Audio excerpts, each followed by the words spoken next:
Good morning, everyone. I'm out walking calm as usual. Where is he? He's right there. He kind of blends in with the night. It's about 5:40 a.m. I know you can't see the clouds moving really quickly up above me, but it's 64 degrees. It's race morning, craft beer half marathon this morning. In the forecast are high winds, rain, and of course warm temperatures. Which makes for a not ideal racing day. It feels really great at 64 degrees with the breeze, but the real wind hasn't showed up yet, nor has the rain. With everything dry right now, it almost makes me want to pack those Hoka Rocket X2, but I know the rain is coming, so I'm gonna save them. We will see what happens today. I think it's not going to be as much of a rain out as the forecast called for, but it's gonna probably be a tough day on the course. So yeah, I'm gonna take this guy and feed him, and then I'm gonna get dressed and get down to Charlotte for the race. I'll see you there. You know what time it is? Are you hungies? You hungies? Oh, he knows that word. Oh, you're so good boy. You're such a good boy. Yeah. So I got my bib, and I also got a pint glass with a koozie for having signed up early enough, which is cool. I haven't been drinking alcohol for over a couple years now, but I'll use it for something.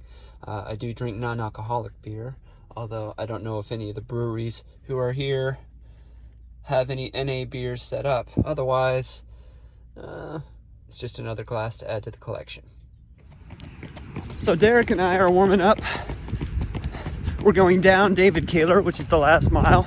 You can kind of see behind us the uphill that we'll be doing at the end of the race. And it's going to be awesome. Still warming up. Most of the course is going to be greenway like this. We're in one of the few sections right now where there's not a terrible wind. So that's nice. But yeah, I don't think both of us are feeling 100% today. All kitted up for race day. Going with the Adios Pros today. And it was good that I got here and warmed up early because this bathroom line goes back for miles. All right, so there's about 20 minutes left. Clouds are moving pretty quickly. No rain yet, but it's in the mail, and the winds are for real. So just finished. Unofficial time was 82:03. It's probably 01 or 02, based off of chip time. You know, it always takes me a second or two to hit stop on the watch when I cross the line. I don't want to mess up my finish photos after all. Anyway, I'm pleased with how it went. GPS reads a bit wonky on the greenways. I have to say that. I'm obligated to say that whenever the course reads short. I do think that is a thing here. And even by my GPS pace though, my watch had me going 6:20, which would have still been about a 1:23, an 83. And I was going to be happy with anything under 83 today. The headwind was as bad as I thought it was going to be on the stretch where I expected it. But I was running with Steven Spada. It wasn't Steven Spada, it was Steven Salisbury. I had the wrong name. Another local runner, good guy. And we kind of ended up, running together for a lot of the race, just trading back and forth between each other. And we took turns breaking the wind. It was good to have him. Derek passed us around that headwind mile, and he finished about 10 seconds ahead of me. He had a good race 3 weeks before his Focus Marathon. In fact, that's him walking up right now. We're about to do a cool down, but it's hot. Good to be done. Made the right choice on the shoes, I think. How did it go, Derek? I'm hot. Yeah, well, Derek, everyone. So during our cool down, the sky opened up and all that promised rain came down on Derek and me and got us totally soaked. So I've changed some clothes, waiting around for awards, which I missed. But I got third masters, 8th overall. I still think that's not quite right. I think there were some 5-milers who some people who switched to the 5 mile who may not have told the race director people.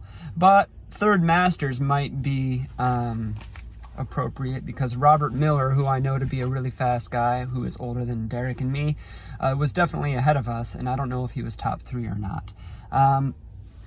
But that also means I've got this cool growler here. Not really sure what I'm going to fill it with. Oh, here's the race medal, by the way, which is a coaster, which is cool. Not a bad race. A good course. I think if we had less wind and maybe a better temperature, it could be a really fast course. That last mile is tough, going up David Taylor. But yeah, I'll talk a little bit more once I get some warmth back in my bones and maybe get something to eat.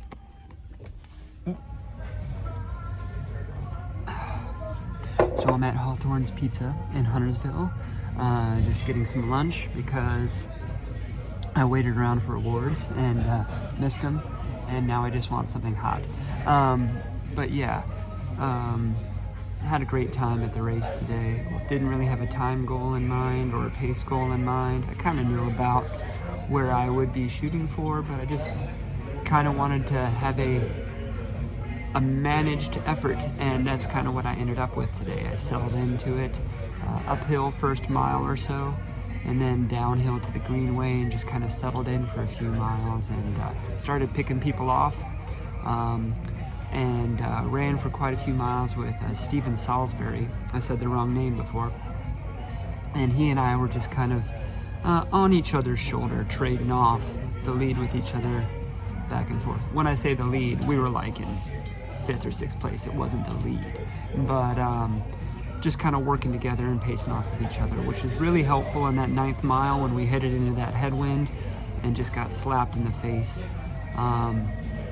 You know, just kind of pacing off each other, taking turns in the wind, letting the speed drop as it might. If you look at my Strava, that is the slowest mile by far, and it's because it's into the headwind. It's, you know, slower than marathon pace.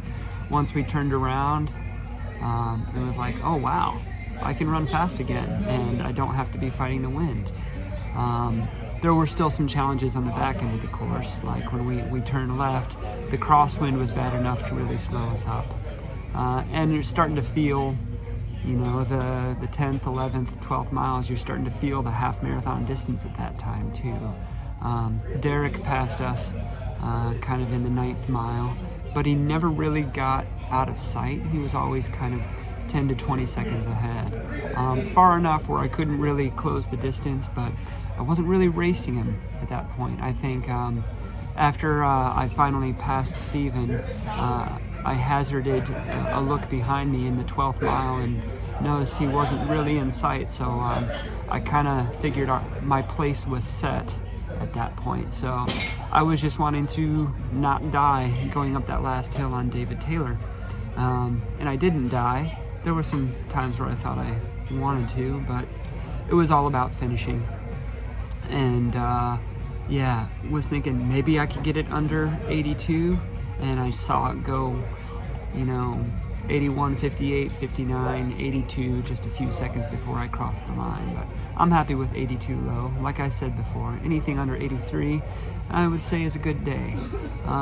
It was not easy conditions today, but I'm very happy with my effort. Derek's happy with his effort, and it was a fun time. And then on the cool down, that's when the skies opened up and all the rain came. At least it didn't happen during the race. But yeah, now I'm gonna try and get some food in my belly and take a nap, because I've got a gig tonight at Summit, and some old friends coming in town who are gonna be stopping by for that. So maybe I'll take some video of that. And then there's another gig tomorrow. It's gonna be a packed weekend. Anyway, thank you for watching. Thanks for making it to the end. Hello, beautiful.